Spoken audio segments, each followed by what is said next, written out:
ಬೆಂಗಳೂರಿನಿಂದ ನೇರ ಪ್ರಸಾರ 22ನೇ ತಾರೀಕು ಶತಸಿದ್ಧ ಪ್ರತಿಷ್ಠಾಪನೆಯಾಗೋದು, ಪ್ರಾಣ ಪ್ರತಿಷ್ಠಾಪನೆಯಾಗೋದು. ಒಂದು ಕಡೆ ಈ ಅಯೋಧ್ಯೆ ವಿಚಾರಕ್ಕೆ ಬಂದಾಗ ಹಿಂದೂ ಮುಸ್ಲಿಮರ ನಡುವೆ ಒಂದು ದ್ವೇಷ ಇತ್ತ, ಮತ್ತೊಂದಿತ್ತ, ಯಾಕಂದರೆ ಮಸೀದಿ ಕಡಿಮೆ ಮಾಡಲಾಯ್ತಾ, ಇಂಥ ಅನೇಕ ಪುಕಾರುಗಳೆಲ್ಲ ಇತ್ತು. ಕೊನೆಗೆ ಮುಸ್ಲಿಮರಿಗೂ ಕೂಡ ಇಲ್ಲ, ಅದು ದೇವಸ್ಥಾನ ಇತ್ತು, ಒಡೆದು ಕಟ್ಟಲಾಗಿದೆಯಂತೆ, ಅದಕ್ಕೆ ಬೇಕಿರುವಂಥ ಎಲ್ಲ ಮಾಹಿತಿಗಳನ್ನು ಕೂಡ ಕೊಟ್ಟಿದ್ದಾರೆ ಅಂತ ಹೇಳೋದು. ಬಹುತೇಕ ಒಂದು 99% ಮುಸ್ಲಿಮರು ಕೂಡ ನೋಡ್ರಿ, ಅದು ಅವ್ರ ದೇವಸ್ಥಾನ ಇತ್ತು, ಆವತ್ತಿನ ಕಾಲದಲ್ಲಿ ಹಂಗಾಗಿದೆ, ತಪ್ಪೇನು ದೇವಸ್ಥಾನ ಕಟ್ಕೊಳ್ಳೋದು ಅನ್ನೋಂಥ ವಿಚಾರಕ್ಕೆ ಮುಸ್ಲಿಮರಾದರೂ ಬಂದಿದ್ದಾರೆ. ಆದರೆ ಕಾಂಗ್ರೆಸ್ ಬರ್ತಾ ಇಲ್ಲ. ಕಾಂಗ್ರೆಸ್ಗೆ ಏನು ಮಾಡಬೇಕು ಗೊತ್ತಾಗ್ತಾ ಇಲ್ಲ. ಅವತ್ತಿನಿಂದ ಇವತ್ತಿನ ತನಕ ಒಂದೊಂದು ಹೇಳಿಕೆಯನ್ನು, ಕೆಲವರು ಗೋಮೂತ್ರ ಕುಡಿತಾರೆ ಅವರು, ಇನ್ನು ಕೆಲವರಲ್ಲಿ ಬೊಂಬೆ ಇಟ್ಟಿದ್ರು, ಇನ್ನು ಕೆಲವರು ಅಲ್ಲಿ ಪುಲ್ವಾಮಾ, ಇವತ್ತು ಶ್ರೀರಾಮ, ಈ ರೀತಿಯ ಹೇಳಿಕೆಗಳನ್ನು ಕೊಡ್ತಾನೆ ಇದ್ದಾರೆ. ಹಾಗಿದ್ದರೆ ಕಾಂಗ್ರೆಸ್ ವಿಚಾರಕ್ಕೆ ಸಂಬಂಧಪಟ್ಟ ಹಾಗೆ ಅವತ್ತಿನಿಂದ ಇವತ್ತಿನ ತನಕ ಏನೆಲ್ಲ ಹೇಳಿಕೆಗಳನ್ನು ಕೊಟ್ಟರು, ಒಮ್ಮೆ ಅದರ ಜಲಕ್ ನೋಡೋಣ ಬನ್ನಿ.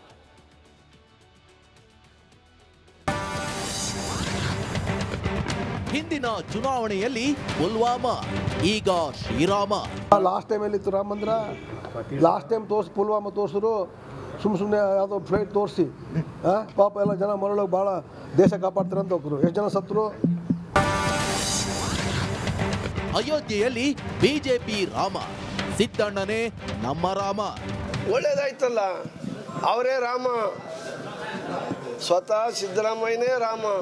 ಆ ರಾಮಗೆ ಹೋಗಿ ಯಾಕೆ ಪೂಜೆ ಮಾಡಬೇಕು? ಅವ್ರ ಊರಿನಲ್ಲೇ ರಾಮ ಮಂದಿರ ಇದೆ, ಅಲ್ಲಿ ಹೋಗಿ ಪೂಜೆ ಮಾಡ್ತಾರೆ ಅಲ್ವಾ? ಅಲ್ಲಿ ಯಾಕೆ ಹೋಗ್ಬೇಕು? ಅವರು ಬಿ ಜೆ ಪಿ ರಾಮ, ಅದು ಬಿ ಜೆ ಪಿ ಅವ್ರನ್ನ ಇವ್ರನ್ನ ಕಲಿಸ್ಕೊಂಡು ಭಜನೆ ಮಾಡ್ತಾರೆ. ಮಾಡ್ಕೊಳ್ಳಿ, ನಮಗೇನಂತೆ? ನಮ್ಮ ರಾಮ ಎಲ್ಲ ಕಡೆಗೆ ಇದ್ದಾನೆ, ನಮ್ಮ ರಾಮ ಎದೆಯಲ್ಲೇ ಇದ್ದಾನೆ. ನಮಗೆ ನಮ್ಮೂರಿನ ಶ್ರೀರಾಮನೇ ಸಾಕು. ರಾಮ ಮಂದಿರಕ್ಕೆ ಅಲ್ಲೋಗಿ ಪೂಜೆ ಮಾಡಿದ್ರೆ ರಾಮನ ದರ್ಶನ, ರಾಮನ ಆಶೀರ್ವಾದ. ನಮ್ಮೂರಲ್ಲಿರೋ ರಾಮನ ಪೂಜೆ ಮಾಡಿದ್ರೆ ರಾಮ ನಮ್ಗೆ ಆಶೀರ್ವಾದ ಮಾಡೋದಿಲ್ವಾ? ಮಾಡೋದಿಲ್ಲ ಅಂದ್ರೆ ಅಲ್ಲೇ ಹೋಗಿ ಮಾಡ್ಬೇಕಾ? ದೇವರು ಅಂತಕ್ಕಂಥವನು ಸರ್ವಂತರ್ಯಾಮಿ, ಎಲ್ಲ ಕಡೆ ಇದ್ದಾನೆ, ನಮ್ಮಲ್ಲೂ ಇದ್ದಾನೆ, ನಿಮ್ಮಲ್ಲೂ ಇದ್ದಾನೆ, ಎಲ್ಲ ಜಾಗದಲ್ಲೂ ಇದ್ದಾನೆ. ನಾವು ಏನೋ ಒಂದು ತೃಪ್ತಿಗೆ, ಮನಸ್ಸಿನ ನೆಮ್ಮದಿಗೆ ನಾವು ಒಂದು ದೇವಸ್ಥಾನಗಳಿಗೆ ಹೋಗ್ತಕ್ಕಂಥದ್ದು.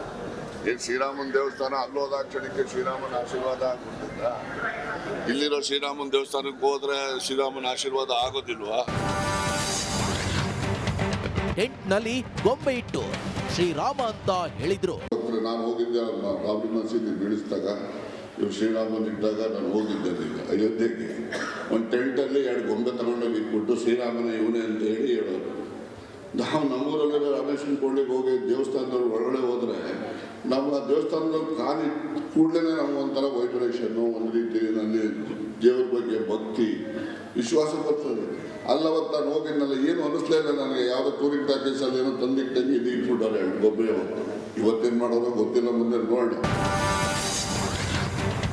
ಬಿಜೆಪಿ ನಾಯಕರು ಗೋಮೂತ್ರ ಕುಡಿತಾರ. ಇವ್ರ ಮಕ್ಕಳಿಗೆ ಎಲ್ಲೆಲ್ಲಿ ಕಳಿಸ್ತಾ ಇದ್ದಾರೆ ಸರ್? ಯಾರು ಧರ್ಮ ರಕ್ಷಣೆಯಲ್ಲಿದ್ದಾರೆ ಇವ್ರ ಮಕ್ಕಳು? ಕೇಸರಿ ಶಾಲೆ ಇವ್ರ ಮಕ್ಕಳ ಮೇಲೆ ಯಾಕಿಲ್ಲ? ಎಷ್ಟು ಜನ ಗೋಶಾಲೆಗೆ ಹೋಗ್ತಾರೆ ಇವ್ರ ಮಕ್ಕಳು? ಎಷ್ಟು ಜನ ಗೋಮೂತ್ರ ಕುಡಿತಾರೆ ಬಿಜೆಪಿ ಶಾಸಕರು, MP ಗಳು? ನನಗೊಂದು ಪಟ್ಟಿ ಕೊಟ್ಬಿಡಿ. ನೀವು ಕೇಳಿ, ಎಲ್ಲರಿಗೂ ಕೇಳಿ ಸರ್, ಒಂದು ಪಟ್ಟಿ ಕೊಟ್ಬಿಡಿ ನನಗೆ. ಇಂಥ ಶಾಸಕರು, ಇಂಥ MLC, ಇಂಥ MP ಗಳು ಗೌಶಾಲಾ ಇಟ್ಟಿದ್ದಾರೆ, ಇಂಥ MP ಗಳು ದಿನ ಎದ್ದು ಗೋಮೂತ್ರ ಕುಡಿತಾರೆ, ಇಂಥ ಮಕ್ಕಳು ಹೋಗಿ ಗೌಶಾಲೆಯಲ್ಲಿ ದಿನ ಸೇವೆ ಸಲ್ಲಿಸ್ತಾರೆ ಅಂತ ಒಂದು ಪಟ್ಟಿ ಕೊಟ್ಬಿಡಿ ಸರ್. 10% ಮಾಡಿದ್ರೆ I will not ever talk on this again. 10%. Sriram ಮಂದಿರದಿಂದ ಬಡವರ ಹೊಟ್ಟೆ ತುಂಬಲ್ಲ. ರಾಮ ಮಂದಿರಲಿಂದ ನಮ್ಗೆ ಯಾರಿಗೆ ಬಡವರಿಗೆ ಹೊಟ್ಟೆ ತುಂಬಲ್ಲ. ಎಲ್ಲರಿಗೆ ರಾಮ ಮಂದಿರಲಿಂದ ಯಾರಿಗೆ ಏನಾಗಲ್ಲ.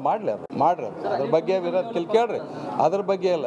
ಏನು ಮಾಡ್ಯದ ಕಾಂಗ್ರೆಸ್ ಅಂತ ಕೇಳ್ತಾರೆ. ರಾಮ ಮಂದಿರ ಮಾಡಿಲ್ಲ ನಾವು. ನನಗೆ ಕೇಳಿದ್ರೆ 75 ವರ್ಷ ಆಯ್ತಲ್ರಿ ಏನು ಮಾಡಿಲ್ಲ BJP ರಾಮ ಮಂದಿರ ಇಲ್ಲಪ್ಪ. ನಾವು ಶಾಲೆಗಳು ಕಟ್ಟಿವಿ, ದವಾಖಾನೆ ಕಟ್ಟಿವಿ, ಮೆಡಿಕಲ್ ಕಾಲೇಜ್ ಮಾಡೀವಿ, ಇಂಜಿನಿಯರಿಂಗ್ ಕಾಲೇಜ್ ಮಾಡೀವಿ, ಇರಿಗೇಷನ್ ಮಾಡೀವಿ, ಇನ್ಫ್ರಾಸ್ಟ್ರಕ್ಚರ್ ಮಾಡೀವಿ ಅಂತ ಹೇಳಿವಿ.